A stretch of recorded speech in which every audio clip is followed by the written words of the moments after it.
welcome to RANsquawk's e-morning briefing for Friday 26th of February 2010.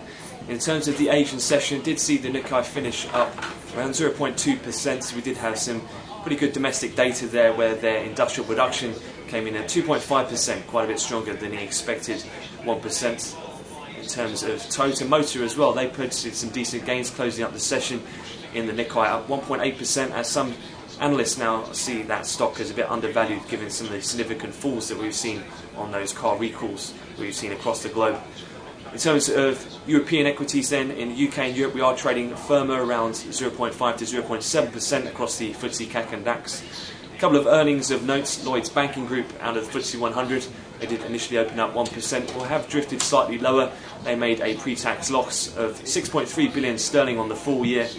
Of particular note was their full year impairments, which came in just shy of £24 billion worth, so pretty massive amounts.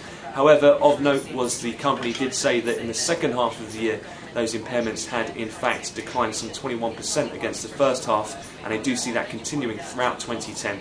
So slightly positive in the comments, and they also said they do have a robust capital base.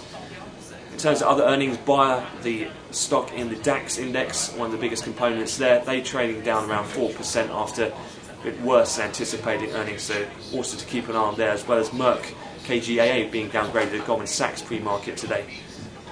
So with stocks slightly higher, bonds are minor negative, and in terms of looking at the calendar and things to come, we'll be eyeing the German state CPIs as we head through the rest of the European morning. Of note from the UK markets will be the latest in terms of the revisions to Q4 GDP.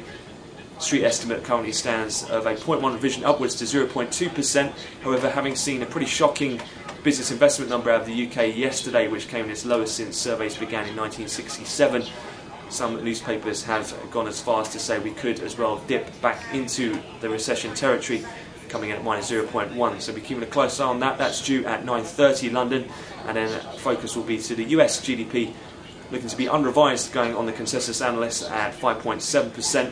We'll also have the Chicago PMI number as well as the Michigan survey later on in the session.